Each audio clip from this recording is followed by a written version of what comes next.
जी दिनेश जी। जी।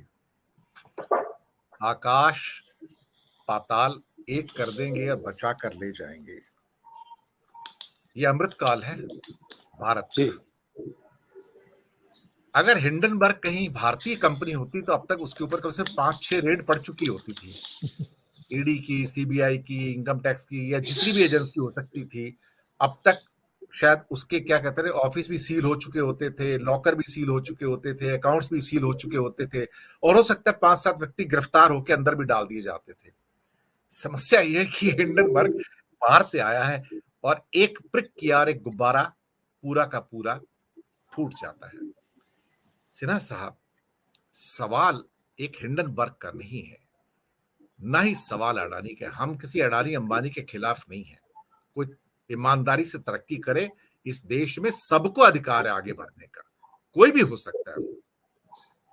लेकिन सवाल इस देश के लोकतंत्र का है, सवाल इस देश के मूल्यों का है, सवाल इस देश की नैतिकता का है कि क्या नाम तो हम अमृत काल का लेते हैं, लेकिन उसमें जितना हलाहल हम घोल रहे हैं, अभी तक तो हमने हलाहल जो घोला था उसके अंदर वो सामाजिक विद्वेष का था, धार्मिक विद्वेष का था, जातीय विद्वेष का था, और आर्थिक विद्वेष भी अब आ गया कि यहां पर सारी सत्ता चंद हाथों में, सारी दौलत चंद हाथों में, और वो लोग ही नीतियां बनाते हैं, वो लोग ही बजट बनाते हैं, और वही लोग एक दूसरे को बचाने के लिए भी तत्पर है कि इनको कुछ ना हो जाए।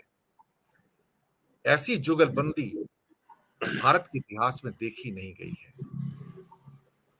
देश में लोकतंत्र रहेगा या नहीं रहेगा, इस देश की अस्मिता बचेगी नहीं बचेगी, इस देश के संस्कार और मूल्य जो है वो बचेंगे नहीं बचेंगे, ये प्रश्न चिन्ह है। जैसे कि अभी कहा गया कि 8वीं क्लास बच्चा भी समझ सकता है, क्योंकि परसेप्शन किसी जजमेंट का मोहताज नहीं होता है। और जब करोड़ों लोगों का परसेप्शन एक साइड में चला जाए कि हाँ ये आदमी फ्रॉड है या लुटेरा है, और स्टॉक मार्केट क्रैश होनी शुरू हो जाए, तो आप उसे कंट्रोल नहीं कर सकते। देश कैसे चलेगा, भविष्य कैसे होगा, सवाल तो ये है सिन्हा साहब। बिल्कुल। और देखिए, देश की बात हम और राजनीति की बात करें, मैं बस थोड़ा सा जिक्र इसलिए दे रहा हूं क्योंकि जो हमारे पूर्व वक्ताओं ने जो बात कही कि जो ब्रांड मोदी का जो भरोसा था और वो भी कहीं ना कहीं इसके साथ हिला है, इसका एक एक और उदाहरण है। अडानी के शोर में एक दूसरा खेल थोड़ा दबा हुआ है। बाबा रामदेव की पतंजलि के शेयर्स में भी वैसे ही डिक्लाइन दिखाई दे रही है। जी जी जी। मतलब 5 दिन में 1400 का शेयर जो है 900 में आ गया है, और वो फ्लैट, कल तो बिल्कुल फ्लैट उस पे था, लोअर सर्किट लगा उसमें भी। लोअर सर्किट लग गया था और फ्लैट था, पूरे दिन में कोई हलचल नहीं थी। तो बाजार खुलने के बाद वो भी जब तो गिरा था सरकारी उसके साधु है बाद सर, मार्केट तक वो भी सांस तो नहीं आई। सरकारी साधु है। सरकार की जमीन मैं ₹1 यही के कह अंदर रहा हूँ उनकी ना सारी कि फैक्ट्रियां एक खड़ी की गई हैं। एक सरकारी व्यापारी और एक सरकारी साधु टर्न व्यापारी, दोनों एक ही ब्रांड के सहारे आगे बढ़ रहे थे और एक दूसरे को सपोर्ट कर रहे थे। ये हैंड होल्डिंग है, league of extra ordinary gentleman's. एक व्यापारी जिसने एक पॉलिटिकल ब्रांड पे पैसा लगाया, एक दूसरा व्यापारी जिसने उस ब्रांड को, अपने ब्रांड का सपोर्ट दिया, और आज की तारीख में दोनों सीढ़ियां गिरी हुई हैं। अब एक आदमी बचा है, वो कहां जाके टिका है पता नहीं। अब देश लोकतंत्र और हमारी बात देखिए, ये बहुत दुर्दिन की स्थिति है। दुर्दिन इसलिए कि आप भले ही कितना पर्दा लगा दें, आप भले ही कितना पर्दा लगा दें, चीजों को छुपा लें, लेकिन खुद आप ही बता देते हैं हकीकत। 4 दिन पहले पार्लियामेंट के भीतर बेरोजगारी के डेटा सरकार ने दिए थे, केंद्र सरकार के ही उपक्रमों में 10 लाख नौकरियां, हालांकि वो डेटा भी 2 साल पुराना था, तो खाली है। और केंद्र सरकार संकल्प लेती है कि साहब 10 लाख नौकरी देंगे। अरे भाई तो दे दो, तुम्हारे पास तो, तुम्हें एक्स्ट्रा जरूरत क्या है, ये 10 लाख पद भर दीजिए, आपका काम खत्म हो जाएगा। हमारे उत्तर प्रदेश में ग्लोबल इन्वेस्टर समिट जो है बिल्कुल सड़कों पे एकदम छाई हुई है लखनऊ में इस वक्त। मतलब हर डिवाइडर पे इतने फूल आपको दिखेंगे कि शहर महक जाएगा। मगर पिछले कोई ये नहीं बता रहा है कि पिछले 3 इन्वेस्टर समिट में जितने एमओयू हुए थे उसमें से कितने ग्राउंड पे आए, कितने एम्प्लॉयमेंट आए, कितना इन्वेस्टमेंट आया, कितना लोन आया, कोई तैयार नहीं है बताने के लिए।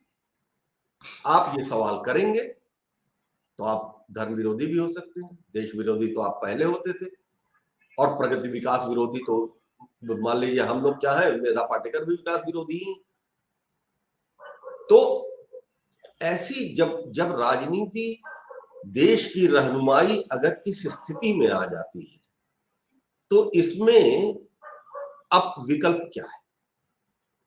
देखिए, भक्तों का तो बड़ा सीधा हिसाब है। भक्त जो भक्त हैं नरेंद्र मोदी के, वो आर्थिक मामलों पे भक्ति नहीं है उनकी भक्ति सिर्फ 2 चीजों पे है। मुसलमानों को कौन काट सकता है, दबा सकता है, और धर्म के नाम पर लिम्पिन एलिमेंट्स को के ऊपर हेलीकॉप्टर से फूल कौन बरसा सकता है। इसके अलावा कोई भक्ति का कोई आधार मैंने पाया नहीं इतने 8 साल 9 साल के विश्लेषण में। सारी बातें सही हैं साहब। हाँ, बेरोजगारी बढ़ गई है, बिल्कुल ठीक बात है जी। बेईमानी हो रही है जी, भ्रष्टाचार बढ़ गया, हाँ जी बिल्कुल बढ़ गया, मगर नहीं, हम तो मोदी के साथ हैं, वोट भी दे रहे हैं, लगातार दे रहे हैं, तो फिर वजह क्या है? फिर icing of the cake is not important, the base of cake is important. और वो घृणा, सांप्रदायिकता और सांप्रदायिक उन्माद को प्रश्रय देने, गाहे बेगाहे खुद मोदी जी भी छौंक लगा चले जाते हैं, मैं तो जी कपड़ों से पहचान लेता हूं वो लोग, ये क्या है?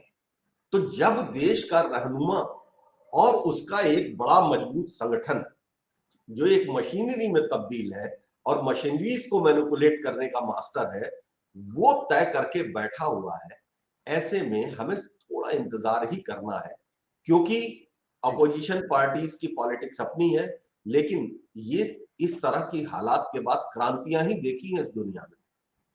इस दुनिया ने सिर्फ क्रांति देखी है, लेकिन दुर्भाग्य से भारत के भीतर एक छोटी टुकड़े टुकड़ों में क्रांति के अलावा संगठित क्रांति का कोई इतिहास नहीं जी।